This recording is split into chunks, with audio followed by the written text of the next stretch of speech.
మీ ఇంట్లో మొదటి కోటీశ్వరుడు మీరే అవ్వాలనుకుంటున్నారా? ఈ ఫైనాన్షియల్ వెబినార్ లో ఇప్పుడే జాయిన్ అవ్వండి. నమస్కారం, వెల్కమ్ టు సుమన్ టీవీ. నా పేరు రమా రాజేష్. నేను ఒక chartered wealth manager and wealth కోచ్ని.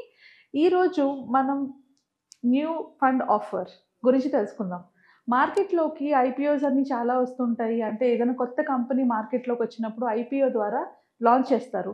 మరి అలానే కొత్త మ్యూచువల్ ఫండ్స్ మనకు మార్కెట్లోకి వచ్చినప్పుడు అది ఎలా లాంచ్ అవుతుంది? మ్యూచువల్ ఫండ్స్ లాంచ్ అయినప్పుడు మనకి ఏ ప్రైస్కి దొరుకుతుంది? అలాంటి ఫండ్స్ని ఎక్కడ కొనుక్కోవాలి? దానివల్ల బెనిఫిట్ ఉందా లేదా? ఇవాళ ఈ టాపిక్స్ అన్నిటి గురించి తెలుసుకుందాం.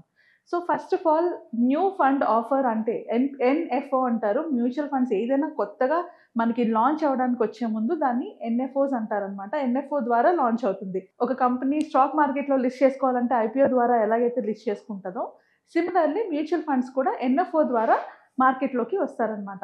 సో ఇవాళ ఇన్ డీటెయిల్గా దాని గురించి తెలుసుకుందాము. సో ఎన్ఎఫ్ఓ అంటే ఏంటి? New fund offer. ఈ న్యూ ఫండ్ ఆఫర్ మనకి ఎవరిస్తారు? కొత్తగా ఏ ఏఎంసీ అయితే మ్యూచువల్ ఫండ్స్ స్కీమ్ని మార్కెట్లో లాంచ్ చేయడానికి వస్తుందో వాళ్ళు ఒక ప్రపోజల్తో మన ముందుకు వస్తారనమాట. అందులో ఏముంటాయి అంటే, వాళ్ళు ఇనీషియల్ ఇన్వెస్ట్మెంట్ అంతా కలెక్ట్ చేస్తారు. ఇప్పుడు కొన్ని ఫండ్స్ అన్నిటినీ కలిపి వాళ్ళు ఒక కొత్త ఫండ్ని లాంచ్ చేయాలనుకున్నప్పుడు వాళ్ళకి ఇన్వెస్ట్మెంట్ కావాలి. సో ఎలాగైతే స్టాక్ మార్కెట్కి launch price or starting listing price ఉంటుందో, సిమిలర్లీ ఎన్ఎఫ్ఓ కూడా మనకి ₹10 నుంచి స్టార్ట్ అవుతుంది. దాన్ని ఎన్ఏవి అంటారు. అంటే net asset value or unit value ఎంత ఉంటుంది? మనకి ₹10 నుంచి స్టార్ట్ అవుతుంది. అండ్ నెక్స్ట్ వచ్చేటప్పటికి ఈ ఎన్ఎఫ్ఓ మనకి మినిమం 15 days ఉంటుంది అనమాట. అంటే 15 days పీరియడ్ ఓపెన్ చేస్తారు. ఈ పీరియడ్లో మనం కొనుక్కోవాలి. సో 15 days టైం పీరియడ్ ఇస్తారు మనకి. అండ్ ఒకవేళ అలా కొనుక్కున్నప్పుడు మనకి కనుక అలాట్ అయితే మనకి ఫండ్స్ మన అకౌంట్లో వచ్చి యాడ్ అవుతాయి. ఒకవేళ అలాట్ అవ్వకపోతే మనం ఏదైతే అమౌంట్ కట్టామో ఆ అమౌంట్ మళ్ళీ మనకి అకౌంట్లో బ్యాక్ అయిపోతాయి, జస్ట్ లైక్ ఐపీఓ. సో అది ఎన్ఎఫ్ఓ అంటే. ఐ థింక్ ఎన్ఎఫ్ఓ అంటే ఒక క్లారిటీ వచ్చింది కదా.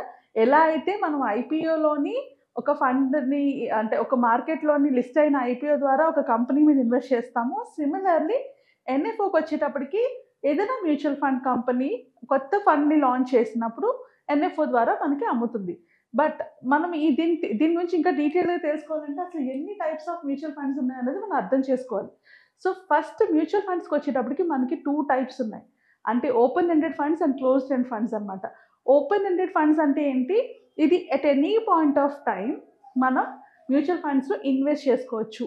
లాంచ్ అయిన దగ్గర నుంచి తర్వాత కూడా ఎప్పుడైనా కూడా ఇన్వెస్ట్ చేసుకోవచ్చు. ఇప్పుడు మనం రెగ్యులర్గా ఇన్వెస్ట్ చేసే అన్ని ఫండ్స్ కూడా ఓపెన్ ఎండెడ్ ఫండ్స్ అనే అంటారు.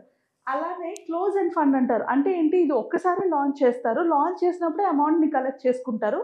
ఆ అమౌంట్తోనే వాళ్ళు మనని ఆ పర్టికులర్ ఫండ్ని రన్ చేస్తూ ఉంటారు. సో మనకి ఇది మాటికి ఓపెన్ అయి ఉండదు. సో మనం మార్కెట్లో చూసే ప్రతి ఫండ్ కూడా, most of the mutual funds ఇప్పుడు మనం ఇన్వెస్ట్ చేయగలుగుతున్నామంటే అవన్నీ ఓపెన్ ఎండెడ్ ఫండ్సే ఉంటాయి. కానీ ఒక కంపెనీ ఎన్ఎఫ్ఓ కింద లాంచ్ చేసినప్పుడు ఓపెన్ ఎండెడ్గా లాంచ్ చేస్తుంది ఆర్ క్లోజ్ ఎండ్గా కూడా లాంచ్ చేస్తుంది. సో ఓపెన్ ఎండ్గా లాంచ్ చేసినప్పుడు దాంట్లో ఉన్న ఏఎం గ్రో అవుతూ ఉంటుంది అనమాట. అంటే మళ్ళీ ఇన్వెస్ట్మెంట్స్ పెడుతూ ఉంటారు కాబట్టి అది గ్రో అవుతుంటుంది. సో ఎవరైనా ఇన్వెస్ట్ చేసుకోవాలనుకునేటప్పుడు ఓపెన్ ఎండెడ్ ఫండ్స్ని కన్సిడర్ చేయొచ్చు. అండ్ నెక్స్ట్ వచ్చేటప్పటికి ఏం పాయింట్స్? ఇప్పుడు ఎన్ఎఫ్ఓ గురించి అయితే ఓకే, ₹10 అంటే చాలా తక్కువకే వస్తుంది. ఇది ఫ్యూచర్లో పెరిగి మనకి థౌసండ్స్ కూడా అవుతుంది. కానీ ఎన్ఎఫ్ఓలో ఇన్వెస్ట్ చేయొచ్చా?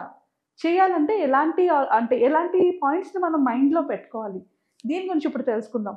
ఎన్ఎఫ్ఓస్లో ఇన్వెస్ట్ చేయడం వల్ల చాలామంది వెల్త్ క్రియేట్ చేసిన వాళ్ళు ఉన్నారు. బట్ ఇన్వెస్ట్ చేసే ముందు మనం ఇంపార్టెంట్ పాయింట్స్ కొన్ని అయితే నోట్ చేసుకోవాలి. ఫస్ట్ పాయింట్ ఏంటంటే, మనకి ఎన్ఎఫ్ఓ గురించి ముందుగా ప్రయర్ మార్కెట్ డీటెయిల్స్ ఏవి ఉండవు. ఆ ఫండ్లోని ఎక్కడ ఫండ్ ఇన్వెస్ట్ చేస్తున్నారో మనకి డీటెయిల్స్ ఉండవు. కాబట్టి మనం ఎన్ఎఫ్ఓ ఇన్వెస్ట్ చేసుకునేటప్పుడు గుర్తుపెట్టుకోవాల్సిన మోస్ట్ ఇంపార్టెంట్ పాయింట్, ఆ ఫండ్ యొక్క ఆబ్జెక్టివ్ ఏంటి అంటే, ప్రతి ఫండ్ మేనేజర్ కూడా ప్రతి ఎన్ఎఫ్ఓ కూడా ఒక ఆబ్జెక్టివ్ని కొత్త ఫండ్ని లాంచ్ చేస్తుంది. ఆ ఆబ్జెక్టివ్ మన ఆబ్జెక్టివ్తో మ్యాచ్ అవుతుందా లేదా అన్నది తెలుసుకోవాలి. ఫర్ ఎగ్జాంపుల్, ఏదైనా బిజినెస్ ఫండ్ వచ్చింది అనుకోండి, అంటే అది స్పెసిఫిక్గా ఈ బిజినెస్ ఫ్యూచర్లో గ్రో అవుతుంది కాబట్టి మేము ఈ ఎన్ఎఫ్ఓని తీసుకొచ్చామని చెప్తారు. సో అలాంటి బిజినెస్ మీద మీకు ఇంట్రెస్ట్ ఉండి అలాంటి ఫండ్లో మీరు ఇన్వెస్ట్ చేసినప్పుడు మీకు డబ్బులు వస్తాయని మీరు ఫీల్ అయినప్పుడు అందులో ఇన్వెస్ట్ చేయొచ్చు. సో ఆ ఫండ్ యొక్క ఆబ్జెక్టివ్ మీ ఆబ్జెక్టివ్తో మ్యాచ్ అవుతుందా లేదా అన్న కాన్సెప్ట్ మనం ముందు గుర్తుపెట్టుకోవాలి. నెక్స్ట్ వచ్చేటప్పటికి track record of the fund house. ఇప్పుడు చాలా ఫండ్ హౌసెస్ ఉంటాయి. ఇప్పుడు ఫస్ట్ టైం వాళ్ళు ఎన్ఎఫ్ఓలోకి వచ్చినప్పుడు ఆ ఫండ్లోంచి, అంటే ఆ ఫండ్ హౌస్లోంచి వచ్చిన ఫండ్స్ ఇదివరకు ఉన్న మ్యూచువల్ ఫండ్స్ ఎలా పర్ఫామ్ చేస్తున్నాయి అన్న ఒక ట్రాక్ రికార్డ్ని మనం చెక్ చేసుకున్నప్పుడు, బట్ అవి కన్సిస్టెంట్గా మంచి రిటర్న్స్ ఇస్తున్నప్పుడు ఆ ఎన్ఎఫ్ఓని మనం కన్సిడర్ చేయొచ్చు. అండ్ సెకండ్కి వచ్చేటప్పటికి investment strategy and bench mark. Bench mark అంటే ఏంటి?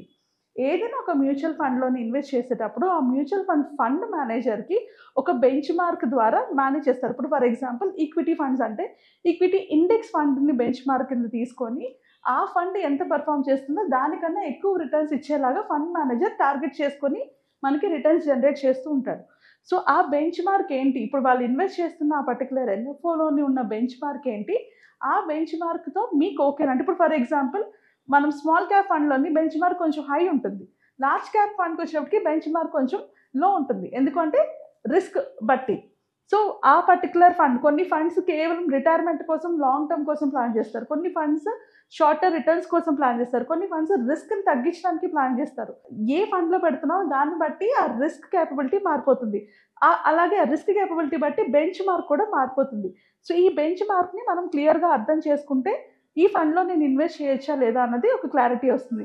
At the same time investment strategy, ఆ పర్టికులర్ ఫండ్ మేనేజర్ ఏ స్ట్రాటజీ యూస్ చేసి అందులో ఇన్వెస్ట్ చేస్తున్నారు. సో కొన్నిసార్లు ఫండ్ మేనేజర్ చాలా సేఫ్ ఇన్వెస్ట్మెంట్స్ని చూస్ చేసుకుంటారు. కొందరు ఫండ్ మేనేజర్స్ రిస్క్ ఎక్కువ ఉన్నా పర్లేదు మంచి రిటర్న్స్ వచ్చేలా చూస్తారు. కొందరు ఫండ్ మేనేజర్స్ ఫ్యూచర్ని ప్రిడిక్ట్ చేసి ఆ ఫ్యూచర్లో నెక్స్ట్ కమింగ్ 10 yearsలోనో 5 yearsలోనో ఈ పర్టికులర్ సెక్టర్ బాగుంటుంది కాబట్టి ఇందులో ఇన్వెస్ట్ చేయాలని ప్లాన్ చేస్తారు.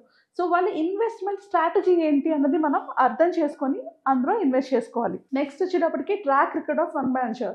ఫండ్ మేనేజర్ ట్రాక్ రికార్డ్ చాలా చాలా ఇంపార్టెంట్. ఎందుకు అంటే ఒక ఫండ్ మేనేజర్ మాత్రమే ఆ ఫండ్ని మేనేజ్ చేస్తాడు కాబట్టి అతను ఇది వరకు ఎలాంటి ఫండ్స్ని మేనేజ్ చేశాడు, ఆ ఫండ్స్ యొక్క రిటర్న్స్ ఎలా ఉన్నాయి, ఆ ఫండ్స్ యొక్క బెనిఫిట్స్ ఏమున్నాయి, అవి మనం అర్థం చేసుకుంటే ఆ ఫండ్ మేనేజర్ ఎనాలిసిస్ అంటే ఇన్వెస్ట్మెంట్ స్ట్రాటజీ మనకి అర్థమవుతుంది. So very important fund manager track రికార్డ్ని కూడా చెక్ చేయడం.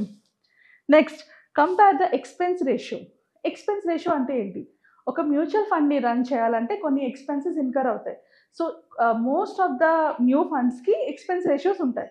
సో మనం ఆ ఎక్స్పెన్స్ రేషియోని ఏదైతే అంటే ఎక్స్పెన్స్ రేషియో ఎక్కువ ఉంది అంటే we can avoid that fund. Expense ratio ఎక్కువ లేకపోతే మనం దాన్ని కన్సిడర్ చేయొచ్చు. సో ఎక్స్పెన్స్ రేషియో గురించి నేను మీకు ఒక స్క్రీన్ షాట్ యాడ్ చేస్తాను, దాంట్లో చూడండి ఏ ఫండ్కి అంటే ఏఎం బట్టి మ్యాక్సిమం ఎంత ఎక్స్పెన్స్ రేషియో ఉండొచ్చు అన్న పాయింట్ ఆల్రెడీ సెబీ గైడ్లైన్స్లో ఉన్నాయి. అది నేను ఒక స్క్రీన్ షాట్ యాడ్ చేస్తాను, మీరు అందరూ చూస్తే మీకు అర్థమవుతుంది. దాన్ని బట్టి ఎక్స్పెన్స్ రేషియో హై ఉందా లేదా తక్కువ ఉందా అనేది మీకు అర్థమవుతుంది. ఓకే, నెక్స్ట్ పాయింట్కి వచ్చేటప్పటికి ఎగ్జిట్ లోడ్. ఆ ఫండ్ యొక్క ఎగ్జిట్ లోడ్ ఎంత అంటే కొన్ని ఫండ్స్కి 7 days ఉంటుంది, కొన్ని ఫండ్స్కి 1 year ఉంటుంది. సో ఎగ్జిట్ లోడ్ ఎంత ఉంటుంది, ఆ ఎగ్జిట్ లోడ్ ప్రభావం మన మీద పడుతుందా లేదా అన్న పాయింట్ చూసుకొని ఇన్వెస్ట్ చేసుకోవాలి. నెక్స్ట్కి వచ్చేటప్పటికి మోస్ట్ ఇంపార్టెంట్ పాయింట్, ఎన్ఎఫ్ఓలో ఇన్వెస్ట్ చేసిన ప్రతి ఒక్కరు గుర్తుపెట్టుకోవాల్సింది ఏంటి అంటే ఎన్ఎఫ్ఓ రిజల్ట్స్ ఇవ్వడానికి, మంచి రిటర్న్స్ ఇవ్వడానికి చాలా టైం పడుతుంది. సో ఎవరైతే లాంగ్ టర్మ్ వెయిట్ చేయగలను, హోల్డ్ చేయగలను అనుకుంటారో అలాంటి వాళ్ళు మాత్రమే ఎన్ఎఫ్ఓలోని ఇన్వెస్ట్ చేయండి. సో దట్ మీకు ఇన్ ఫ్యూచర్లోని ఆ ఎన్ఏవి వాల్యూ పెరిగే కొద్దీ మీకు వచ్చే రిటర్న్స్ ఎక్కువ ఉంటాయి. ఓకేనా? అండ్ లాస్ట్కి వచ్చేటప్పటికి ప్రతి ఎన్ఎఫ్ఓ గురించి కూడా ఒక డాక్యుమెంట్ రిలీజ్ చేస్తుంది, స్కీమ్ ఇన్ఫర్మేషన్ డాక్యుమెంట్ అన్నది ఆ ఏఎంసీ. ఎవరైతే అసెట్ మేనేజ్మెంట్ కంపెనీ ఆ ఎన్ఎఫ్ఓని రిలీజ్ చేస్తుందో వాళ్ళ డాక్యుమెంట్ని రిలీజ్ చేస్తుంది. ఆ డాక్యుమెంట్లో మీకు అన్ని డీటెయిల్స్ వెరీ వెరీ క్లియర్గా ఉంటాయి. ఆ డాక్యుమెంట్స్ని చదువుకొని అది మీకు అర్థమైతేనే ఇన్వెస్ట్ చేయండి. ఏ ఇన్వెస్ట్మెంట్ అయినా కూడా మనకు అర్థం కాకుండా ఇన్వెస్ట్మెంట్ చేసినప్పుడు దాంట్లో ఉన్న ప్రాబబిలిటీస్ దాంట్లో వచ్చే రిటర్న్స్ గురించి మనకు అర్థం కాదు. సో ప్రతి ఇన్వెస్ట్మెంట్ కూడా అర్థం చేసుకోవడానికి ట్రై చేస్తూ ఇన్వెస్ట్ చేసుకుంటే అప్పుడు ఆ ఇన్వెస్ట్మెంట్లో ప్రాబ్లం వచ్చినా కూడా మీరు ఎమోషనల్గా ఇంబ్యాలెన్స్ అవ్వకుండా ఆ పర్టికులర్ ఫండ్ని ఆ పర్టికులర్ ఇన్వెస్ట్మెంట్ని హోల్డ్ చేయగలుగుతారు. And last but not the least, ఏదైనా గోల్ ఓరియంటెడ్గా పెట్టుకోండి. ఇప్పుడు ఫర్ ఎగ్జాంపుల్ మ్యూచువల్ ఫండ్స్ ఎన్ఎఫ్ఓస్లో నేను చెప్పినట్లు మోర్ దెన్ 10 years కనుక ఇన్వెస్ట్ చేయగలిగే కెపాసిటీ ఉంది, ఇంట్రెస్ట్ ఉన్నప్పుడే దాంట్లో పెట్టుకున్నప్పుడు అది ఏదైనా గోల్కి అలైన్ చేసుకోండి. అప్పుడు ఏం జరుగుతుందంటే మీరు ఆ గోల్కి అలైన్ చేసుకున్నప్పుడు ఒకవేళ మార్కెట్ ఫ్లక్చువేట్ అవుతున్నా మీకు ఇంపాక్ట్ ఉండదు. ఎందుకంటే మీకు అది 10 years తర్వాత కావాలి, ఇప్పుడు మార్కెట్ పడితే ఏంటి పెరిగితే ఏంటి అన్న క్లారిటీ మీకు ఉంటుంది కాబట్టి. సో లాస్ట్ పాయింట్ ఏంటంటే ఎలా ఇన్వెస్ట్ చేయాలి. So there are multiple ways invest చేయడానికి. అలానే కొత్త ఫండ్స్ వస్తున్నాయని మాకు ఎలా తెలుస్తుంది అంటే మనం AMFI website AMFIindia.com new fund ఆఫర్లోకి వెళ్తే ఎక్కడ కొత్త ఎన్ఎఫ్ఓస్ రిలీజ్ అవుతున్నా అన్ని ఎన్ఎఫ్ఓ డీటెయిల్స్ మనకు అందులో కనిపిస్తాయి. సో అక్కడ ఈ స్కీమ్ రిలేటెడ్ డాక్యుమెంట్స్ అన్నీ మీరు చదువుకోవచ్చు. అండ్ ఇన్వెస్ట్మెంట్కి వచ్చేటప్పటికి డైరెక్ట్గా ఏఎంసీ ద్వారా ఇన్వెస్ట్ చేసుకోవచ్చు, లేదా mutual fund central MF central అని ఒక యాప్ ఉంది ఆర్ వెబ్సైట్ ఉంది, దాని ద్వారా ఇన్వెస్ట్ చేసుకోవచ్చు. లేదా ఎనీ బ్రోకింగ్ యాప్ అంటే జెరోదా కానీ, గ్రో కానీ, అప్స్టాక్ కానీ, ఇలాంటి ఏ బ్రోకింగ్ యాప్లో అయినా ఇన్వెస్ట్ చేసుకోవచ్చు. కొన్ని ఫండ్స్ డైరెక్ట్ ఉంటాయి, డైరెక్ట్ ఉండేటప్పుడు ఎంఎఫ్ సెంట్రల్ కానీ, లేకపోతే జెరోదా కానీ, గ్రో కానీ ఇన్వెస్ట్ చేసుకోవచ్చు. కొన్ని రెగ్యులర్ ఫండ్స్ ఉంటాయి, ఇవి ఎక్కడైనా ఇన్వెస్ట్ చేసుకోవచ్చు. సో ఇంకా ఏమైనా డీటెయిల్స్ ఎన్ఎఫ్ఓ రిలేటెడ్ కావాలంటే కింద కామెంట్స్ పెట్టండి, నేను నెక్స్ట్ వీడియోలో కవర్ చేస్తాను. And at the same time ఇలాంటి డీటెయిల్స్ ఎన్ఎఫ్ఓస్ అంటే ఏంటి, ఇలాంటి వాటిని ఎలా సెలెక్ట్ చేసుకోవాలి, ఆ క్రైటీరియా పెట్టుకొని ఇందులో ఇన్వెస్ట్ చేయొచ్చా లేదా, ఇలాంటి కాన్సెప్ట్స్ అన్నీ నేను రాబోయే వెబినార్లో ఎక్స్ప్లెయిన్ చేయబోతున్నాను. సో ఒకవేళ కనుక మీకు ఆ వెబినార్కి రిజిస్టర్ చేసుకోవాలంటే కింద స్క్రోల్ అవుతున్న నెంబర్స్కి కాల్ చేయండి. నమస్తే.